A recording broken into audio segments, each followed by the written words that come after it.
దీనికి సంబంధించి గురువు అధికారంలోకి వెళ్తా ఉన్నాడు. గత వీడియోలో నేను చెప్పినట్టుగా పెను సంచలనాలు నమోదయ్యేటువంటి అవకాశాలు కనిపిస్తున్నాయి అని చెప్పడం జరిగింది. దాని ప్రకారమే గత 5 రాష్ట్రాల ఎన్నికలను కనుక గమనించినట్లయితే బెంగాల్ మరియు తమిళనాడు కాంట్రవర్సీస్ మనం చూస్తూ ఉన్నాము. సో విజయ్ జాతకరీత్యా అలాగే విజయ్ త్రిష కాంబినేషన్ కనుక తీసుకున్నట్లయితే వాళ్ళ కాంబినేషన్ ఏకనాడి కాంబినేషన్ అయ్యింది. కాబట్టి ఒకవేళ త్రిష లేకుండా ఉంటే విజయ్ యొక్క రిజల్ట్ వేరే రకంగా ఉండేది.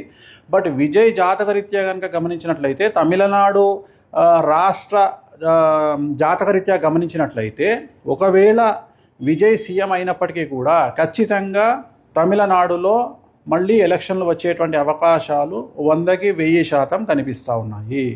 అంటే రాజకీయ ప్రభుత్వ అస్థిరత అనేటువంటిది తమిళనాడు రాష్ట్రంలో ఖచ్చితంగా కనిపిస్తూ ఉంది గురువు మార్పు వల్ల.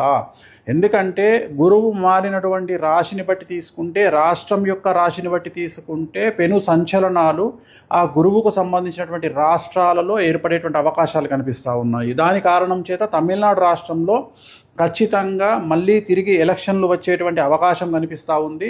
అది ఇంకొక సంవత్సరం తర్వాత అవ్వచ్చు, లేదా 6 నెలల్లో అవ్వచ్చు, లేదా నెల తర్వాత అవ్వచ్చు. కానీ ఖచ్చితంగా మళ్ళీ ఎన్నికలు తమిళనాడు రాష్ట్రంలో జరిగేటువంటి అవకాశాలు 100కి 1000% కనిపిస్తూ ఉన్నాయి. ఇది ఫస్ట్ ప్రయారిటీ.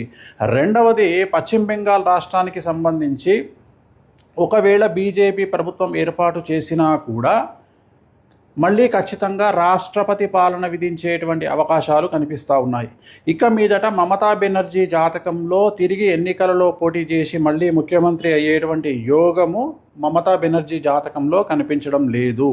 కానీ బెంగాల్ జాతకంలో, పశ్చిమ బెంగాల్ జాతకంలో, రాష్ట్ర జాతకంలో ఖచ్చితంగా మళ్ళీ ఈ ఎన్నికల్లో గెలిచినటువంటి పార్టీ అంటే బీజేపీ పార్టీ ప్రభుత్వాన్ని ఏర్పాటు చేసినా కూడా ఖచ్చితంగా రాబోయే సంవత్సరంన్నరలో ఖచ్చితంగా రాష్ట్రపతి పాలన విధించేటువంటి అవకాశాలు కనిపిస్తూ ఉన్నాయి.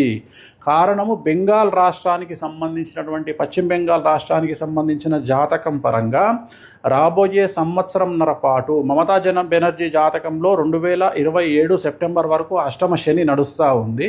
సో ఖచ్చితంగా అలాగే రాష్ట్ర జాతకరీత్యా 2027 సెప్టెంబర్ వరకు అర్ధాష్టమ శని నడుస్తూ ఉంది.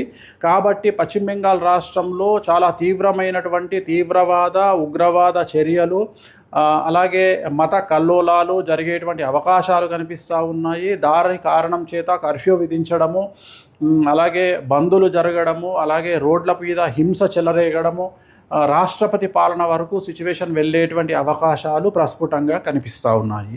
ఇవి 2 రాష్ట్రాలకు సంబంధించి. అలాగే ఇతరత్రా కనుక తీసుకున్నట్లయితే మనకు పూర్తిగా భారతదేశం కనుక తీసుకున్నట్లయితే ఈశాన్య రాష్ట్రాలకు లేదా తూర్పు ఈశాన్య రాష్ట్రాలకు సంబంధించి తీవ్రవాద చర్యలు ఉండేటువంటి అవకాశాలు ఉన్నాయి. అలాగే ఢిల్లీ కేంద్రంగా తీవ్రవాద చర్యలు ఉండేటువంటి అవకాశాలు ఉన్నాయి. ఇవన్నీ కూడా జూన్, జూలై, ఆగస్టు, సెప్టెంబర్ ఈ 4 నెలల్లో సంచలనాలు జరిగేటువంటి అవకాశం ఉంది.